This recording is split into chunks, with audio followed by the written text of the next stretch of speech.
కూర్చోవడం ఏంట్రా అన్నట్టుగా పోలింగ్ అయిపోయిన తర్వాత కూడా కౌంటింగ్ దానికోసం వెళ్లకుండా దాని మీద టెన్షన్ క్రియేట్ చేయడానికి అంటే నమ్మకం లేదు ఏదో ఒక పక్షానికి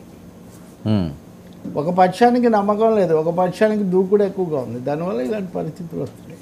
ఓకే, పిఠాపురం అంశం వస్తే వర్మ టీంలో కొద్దిగా ఆందోళన కలిగిస్తుంది. ఇచ్చిన హామీలు ఎంతవరకు నెరవేర్చుకుంటారని. ఎందుకంటే ఆత్మీయ సమావేశం ఏదో నాగబాబు గారు పెట్టి ఈయనకి ఇన్వైట్ చేయలేదని, అలాగే ఆయన పుట్టినరోజు కూడా ఆయన ట్వీట్ చేయలేదు, అన్నిటికీ స్పందించి ఆయన ఎందుకు అలా చేస్తున్నారు అన్నది వాళ్ళ శిబిరంలో మాట్లాడుతున్న అంశం.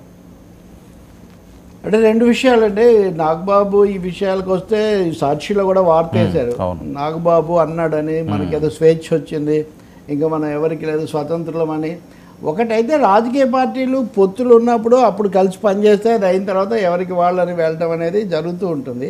కానీ ఇక్కడ అంత పెద్ద పార్టీలు ఏం కాదు, వీళ్ళు ఒకరికొకరు పూర్తిగా ఇంకా అసలు మీ అవినాభావం మీరే మేమన్న స్థాయిలో చేసి ఇప్పుడు హఠాత్తుగా మీకు మేమే మీరే మాకు మేమే అంటే ఎట్లా కుదురుతుంది. అందువల్ల అలాంటి సందేహాలు ఇక్కడ వస్తున్నాయనిపిస్తుంది.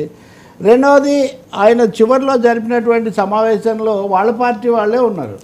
అంటే వాళ్ళు ఏమంటారంటే మా పార్టీ కార్యకర్తలకు థ్యాంక్స్ చెప్పడానికి మేము ఏర్పాటు చేసాం, ఇందులో వేరే పార్టీ వాళ్ళని పిలవడం లేదు, మళ్ళీ వర్మని పిలిస్తే ఇంకొక రామారావు గారిని పిలవలేదని, రామారావు గారిని పిలిస్తే రామరాజు గారిని పిలవలేదని గొడవ కలిసి చేశారు కదా సార్ అక్కడ ఎన్నికలు. అందుకే నేను చెప్పే తర్వాత మేము చేస్తాము, ఇప్పుడు ఇమీడియట్గా ఎవరి ఆఫీసులో వాళ్ళు సమీక్ష చేసుకుంటున్నాం.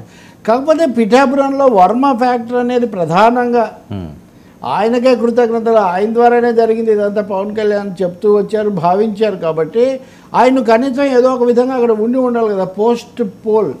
పోస్ట్ పోల్ సినేరియోలో కూడా వర్మను కంటిన్యూ చేయకపోవడం అన్నది తప్పకుండా అది విమర్శకు వ్యాఖ్యలకు దారితీస్తుంది. ఆ విషయంలో మరి నాగబాబు జాగ్రత్త తీసుకొని ఉండాల్సింది. అది కాకుండా మొత్తం శిబిరమే ఒక తికమక అయిపోయిన తర్వాత అది అల్లు అర్జున్తో మొదలైంది. అల్లు అర్జున్ ఏదో మహాపాపం చేసినట్టు మనవడ పగోడు దాకా పోయింది. ఏమంటే అందరూ అన్ని విషయాల్లో ఏకీభవించాలని ఒక కుటుంబంలో అయినా అన్నదమ్ములే వేరువేరుగా పోటీ చేస్తుంటారు, అసలు వీళ్ళిద్దరే ఒక విధంగా లేరు. సో ఒక విధంగా శృతి మించింది కొంచెం నాగబాబు అసహనము, అది శృతి మించడం వల్ల ఈ పరిస్థితి కొంచెం వచ్చింది. అక్కడి నుంచి మొదలు ఇది పవన్ కళ్యాణ్ లెటర్ పెట్టారు, అది కరెక్టే, మరి అది క్షేత్రస్థాయిలో కొనసాగాలి కదా. ఇప్పుడు ఒక నాయకుడు ఏమనుకుంటాడంటే, వర్మ మీరు నేనంటే మనకు డైరెక్ట్ స్టేక్స్ లేవు, మనం మాట్లాడతాం, మన అభిప్రాయం చెప్తాం, జనం తెలిసింది చూసింది అనుకుంటాం.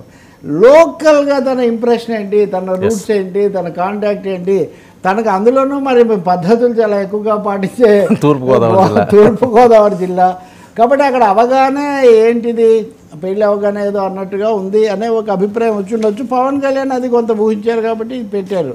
కానీ అక్కడ వరుసగా వచ్చిన ఇన్సిడెంట్స్తో ఈ కలకాలం వచ్చింది. ఇంకోటి కూడా ఉంది కదా, మీరు ఇంత ఉంటే ఇంత చేయడానికి వేరే ఓ బలమైన పార్టీ, ప్రభుత్వం, మీడియా ఇవన్నీ కూడా అక్కడ ఉన్నాయి కదా.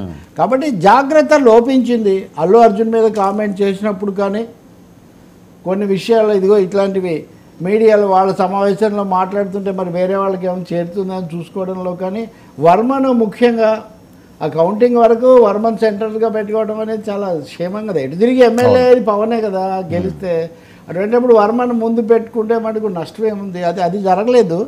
వీటన్నిటి వల్ల అసంతృప్తి అక్కడ వచ్చినట్టుగా మటుకు కనిపిస్తుంది. అంటే ఇక్కడ వీళ్ళు చేసే ఈ పనులు చంద్రబాబు నాయుడు గారు ఈయనకి ఇచ్చిన హామీకి మళ్ళీ ఇప్పుడు లింకప్ చేస్తున్నారంటే ఒక్కసారి ఆ బయటలో